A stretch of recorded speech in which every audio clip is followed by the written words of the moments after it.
Donc aujourd'hui, nous allons aborder l'autisme. C'est un trouble du développement de très jeunes enfants. C'est un trouble qui est souvent sévère et qui peut engendrer un handicap très important. Je passe sur les objectifs des cours. Vous devez savoir que l'autisme, il atteint l'enfant jeune, moins de 3 ans.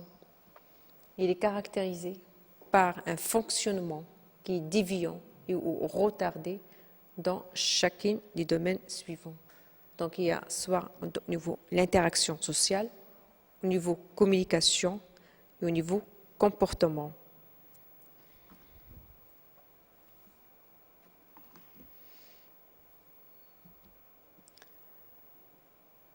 Au niveau interaction sociale, donc l'enfant autistique, il fuit le regard. On a l'impression comme quoi il est sourd. Il est en retrait par rapport à l'autre. Il n'y a pas le jeu interactif ou le jeu associatif. Il n'y a pas le jeu d'imagination ou d'imitation. Imiter dans les jeux d'imitation, donc imiter la poupée, imiter la maman, faire des gestes comme l'autre, comme le grand. Il y a un refus au niveau contact. Comme l'illustre l'image suivante, donc vous voyez dans l'image l'enfant qui ne peut pas établir le contact avec les autres, donc il ne cherche pas à regarder. Donc après, c'est des images qui sont très parlantes.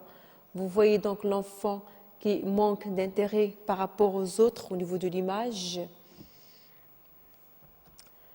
Au niveau communication et langage, le langage chez l'enfant, donc il faut savoir comme quoi chez l'enfant autistique, il y a 50% des enfants autistiques qui n'ont pas de langage.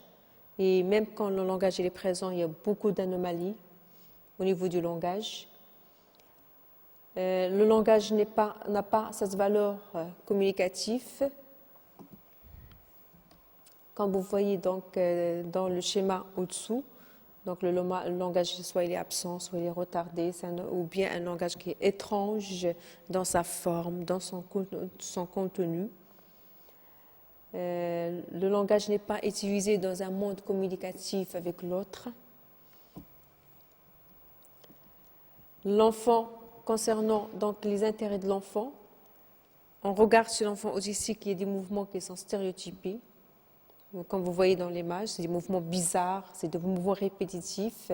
Donc, ils ont tendance à agiter les mains, à se balancer avec des postures qui sont inhabituelles. C'est des enfants qui sont intolérants au changement. Ça veut dire que l'environnement doit rester immuable. Et s'il y a un changement quelque part, ça frustre ces enfants. C'est des enfants qui paraissent, comme vous voyez dans les images suivantes, c'est des enfants donc, qui ont des anomalies perceptives, des anomalies auditives, des anomalies visuelles, des anomalies olfactives. Là, vous voyez donc l'action de l'enfant dans l'image. Ils ont une action particulière, l'action de flairer les objets. C'est des enfants qui pleurent facilement, donc sans raison apparente. Ils peuvent passer au rire aussi sans raison apparente. Présentent des troubles alimentaires aussi sévères, des troubles de sommeil sévères, des enfants qui passent par des moments de crise et des colères, parfois avec des automutilations, comme vous voyez dans l'image qui est très parlante.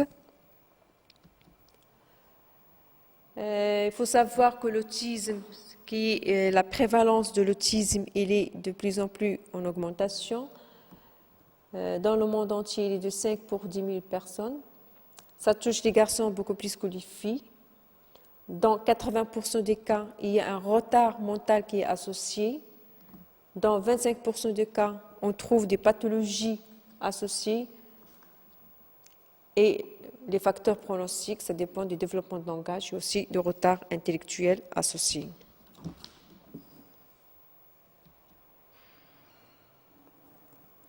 Et une chose importante concernant les facteurs de risque, parce que beaucoup de gens posent la question, est-ce qu'il y a un problème entre la fonction des parents, entre la catégorie socio-professionnelle des parents, mais en fin de compte, il n'y a pas d'association entre les deux.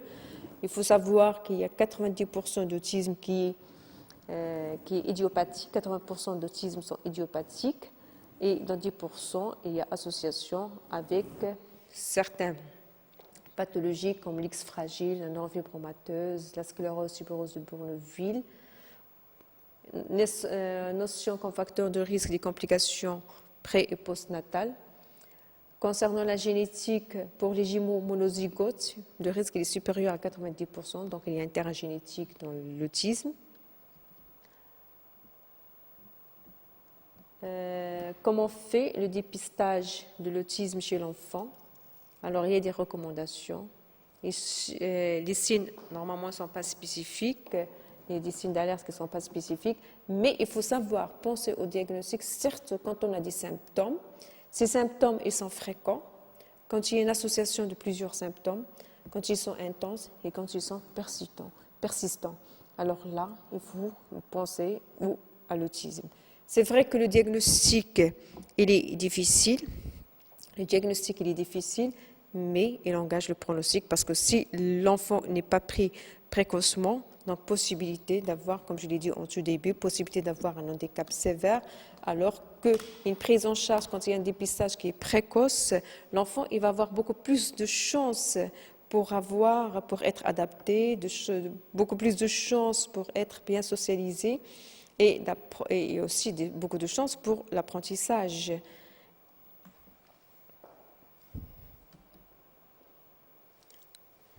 Alors, donc, il faut se garder quand on est devant un enfant autistique et on pose le diagnostic de l'autisme, mais il faut pas, donc il faut faire d'abord une évaluation très soigneuse parce que ça engage le pronostic. Hein, donc, si on le dit, donc, si on dit que le patient il est autiste aux parents, il se peut que le parent, là, ça va être très difficile pour eux d'accepter un tel diagnostic. Et là, donc, il y a possibilité que l'enfant donc, il sera négligé. C'est pourquoi donc, il faut faire une évaluation soigneuse. Il ne faut pas inquiéter les parents de façon inutile.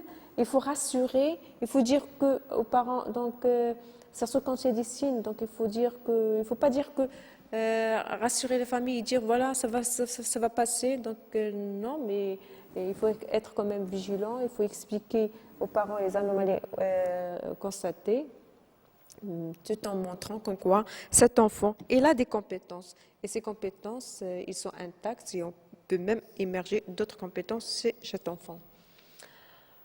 Alors donc rapidement quand on suspecte des signes autistiques chez un enfant, il faut l'envoyer rapidement chez un spécialiste, des pédopsychiatres, pour avoir une équipe. Donc, c'est une prise en charge multidisciplinaire où il y a les pédopsychiatres, les psychologues, les psychomotriciens, les orthophonistes, pour faire un bilan qui est large et pouvoir poser le diagnostic de manière beaucoup plus précoce et évaluer le retentissement de cette pathologie sur le quotidien de l'enfant. Donc, l'autisme, c'est un trouble envahissant du développement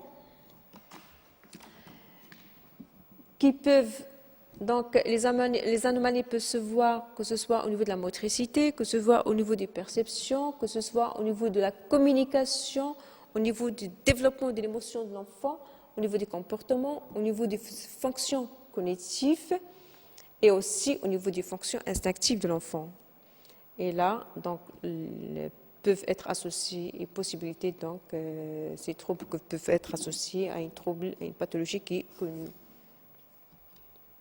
Certaines échelles sont importantes, peuvent aider, ils ne sont pas pathognomoniques, mais peuvent aider au diagnostic de l'autisme. Vous avez donc d'abord la classification, des classifications DSM qui permettent de mettre les critères pour poser le diagnostic de l'autisme. Puis il y a des échelles que vous avez devant vous. Donc ce sont des échelles qui permettent le dépistage et aussi des échelles qui permettent aussi d'évaluer l'intensité des symptômes autistiques, les symptômes de l'autisme. Alors, il y a une variation clinique. C'est un tableau qui est polymorphe. Et il y a une variation clinique et en fonction de l'âge. Là, par exemple, les enfants qui sont de 0 avant l'âge de 6 mois, vous avez ces symptômes suivants que vous voyez devant vous. Donc, c'est des enfants qui paraissent indifférents au monde sonore. Donc, la famille, ils ont l'impression que c'est des enfants sourds. Et il y a une anomalie de regard. C'est des enfants qui ne sourient pas au bout de 2-3 mois, alors que le sourire, vous le savez bien, comme quoi il a une valeur sociale. C'est des enfants qui sont trop calmes ou bien trop excités. C'est des enfants qui ont des problèmes de sommeil, problèmes d'alimentation, donc un trouble de sommeil, un trouble d'alimentation. Ils n'ont pas de platitude anticipatoire. Et là, vous avez des images qui sont trop parlantes. Donc, vous voyez donc la maman qui est très inquiète, elle est devant le bébé, mais le bébé ne cherche pas à avoir le contact avec elle. Vous voyez des enfants qui sont très calmes. Le schéma qui est en bas, l'image qui est en bas, la maman qui essaie de prendre l'enfant dans ses bras, mais le bonbon, le bébé, donc il ne réagit pas à ce comportement de la maman. Donc, il paraît hypotonique. Et vous voyez donc l'image, le bébé qui ne tend pas les bras pour être porté. Entre 6 mois et 12 mois, donc il y a des comportements bizarres, il y a des jeux solitaires, ces enfants qui jouent seuls, avec les doigts devant les yeux, avec des balancements de corps. C'est des enfants qui utilisent les objets d'une manière inhabituelle. Par exemple, ils prennent une poupée, l'arrachent, arrachent la tête, arrachent les pieds, etc. N'ont pas d'intérêt pour les personnes. Et quand ça commence donc à cet âge, donc il y a les difficultés de langage, donc les problèmes de langage commencent à apparaître. Ils ne sont pas dans l'émission du JASIS. Et c'est des enfants qui sont hypotoniques ou bien des enfants qui sont donc hypoactifs en général. Vous voyez les images qui en parlent. Donc, ils rentrent difficilement en relation avec la maman. Donc, c'est des nourrissons donc, qui sont pauvres lors des séparations et des retrouvailles. Donc, il n'y a pas d'action quand ils sont séparés de leur maman, ou bien quand les mamans les retrouvent de nouveau. Donc, il n'y a pas cette interaction sociale.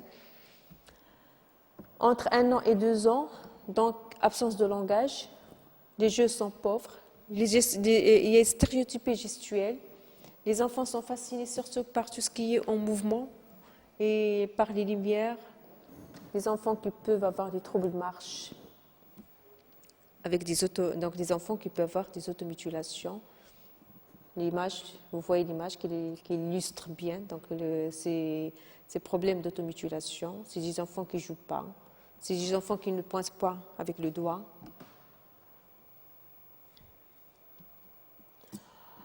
Alors, il y a 3 signes qui sont importants. 3 signes qui sont importants. Quand on est devant ces 3 signes, alors là, le risque de développer l'autisme, il est important. C'est l'absence de pointage, absence de suivi de regard, mais aussi le jeu symbolique, faire semblant, le jeu symbolique que vous connaissez, on a déjà parlé de ça dans le cours de psychologie.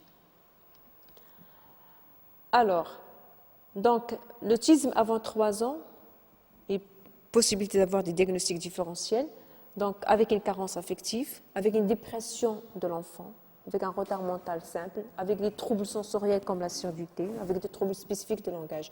Donc, avant 3 ans, il faut savoir éliminer ces symptômes. C'est important parce que même dans la dépression, dans les carences affectives, donc c'est des enfants en retrait. C'est des enfants qui ne vont pas se développer sur le plan de langage, etc. Parce que donc il y a un problème d'estime de soi, il y a un problème de même si ces enfants, donc c'est des enfants donc ils sont dans une mauvaise interaction avec l'autre parce qu'ils sont en difficulté, ils sont en souffrance. Les problèmes sensoriels aussi quand il y a une surdité, là aussi c'est un problème majeur chez l'enfant qu'il faut faire attention. Un enfant qui est sourd de naissance peut ne pas acquérir les capacités par la suite. C'est pourquoi il faut vraiment faire une analyse, une évaluation globale de l'enfant quand on est devant des signes particuliers. Donc il faut faire un bilan clinique, il faut faire un bilan somatique, examen ORL, examen ophtalmologique, donc examen général neurologique. Il faut faire un bilan psychologique très important pour voir le bilan donc, psychologique. Il y a plusieurs tests qui se font chez les enfants qui sont importants, qui permettent donc, des tests d'intelligence, des tests concernant donc, donc les tests d'intelligence, etc. Et des tests qui sont très importants pour voir les compétences du bébé. Il faut faire un bilan, donc, comme je viens de le dire, bilan psychomoteur et bilan de langage. Le bilan somatique, bien sûr, chercher donc s'il y a un retard, s'il y a un déficit, s'il y a un problème d'épilepsie, s'il y a des problèmes génétiques. Le bilan complémentaire, c'est en fonction, donc sur le bilan, c'est en fonction de tout ce que vous venez de dire tout à l'heure. Parce que l'autisme, donc, puisqu'il y a une association avec des troubles neurologiques, encore il faut éliminer les autres troubles, donc un bilan qui doit être complet. Le bilan psychologique, bien sûr. Donc, il y a des outils qui sont utilisés pour pouvoir orienter le diagnostic. Comme par exemple, il y a des outils qui sont utilisés pour voir les capacités de l'enfant. Il y a des outils qui sont utilisés pour voir surtout donc, une évaluation ludique de l'enfant. Des outils aussi qui sont utilisés pour voir l'évolution des symptômes chez l'enfant, qui sont très importants. Là, je vous montre donc une checklist qui est très très importante, qui est utilisée dans le dépistage de l'autisme chez l'enfant, surtout pour une première évaluation à l'âge de 18 mois. Donc, vous avez donc la section donc les questions qu'on donne aux parents pour répondre à la question, puis l'observation directe. Il oriente le diagnostic. Pour la prise en charge, c'est une prise en charge qui est multidisciplinaire, qui comprend 3 volets, un volet éducatif, un volet thérapeutique et un volet pédagogique. Et la prise en charge, il faut faire un travail en réseau. Qui dit travail en réseau, c'est les pédopsychiatres, les pédiatres, les psychologues, les orthophonistes, les psychomotriciens. C'est un travail en réseau. Et il faut qu'il y ait une équipe qui est spécialisée pour prendre en charge l'enfant autistique. Alors, le diagnostic, quand on veut poser le diagnostic ou annoncer le diagnostic, quand on a des symptômes et on veut annoncer le diagnostic, alors là, c'est comme je viens de le dire au début, c'est très difficile de dire le diagnostic, d'annoncer le diagnostic comme ça, mais il faut vraiment, ça doit être inscrit dans la relation, dans une bonne relation avec les parents.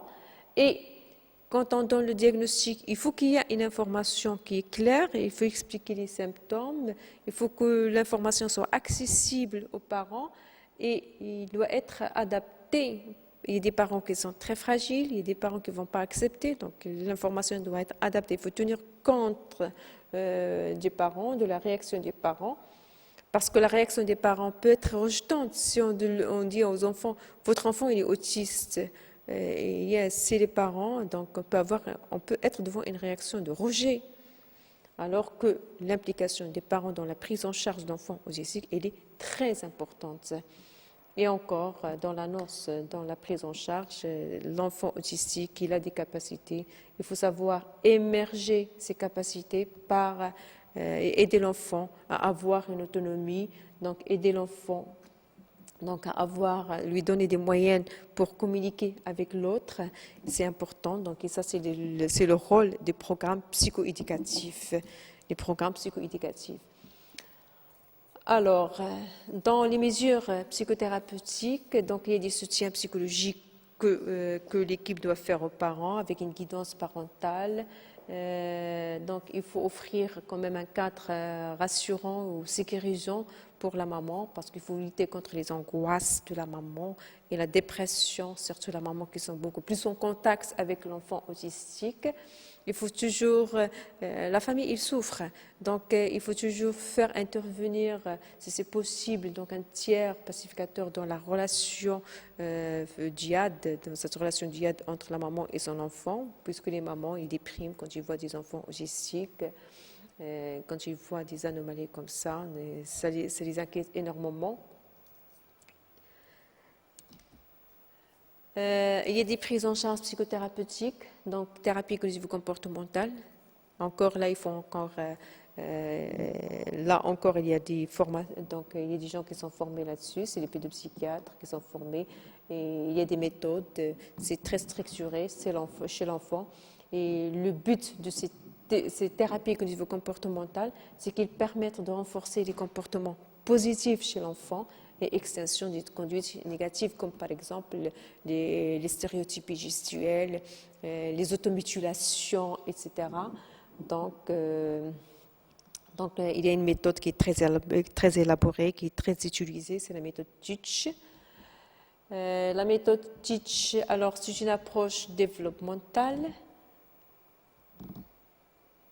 Donc, il permet d'abord, d'évaluer donc le problème en observant l'enfant. Il nécessite donc l'adaptation à l'environnement.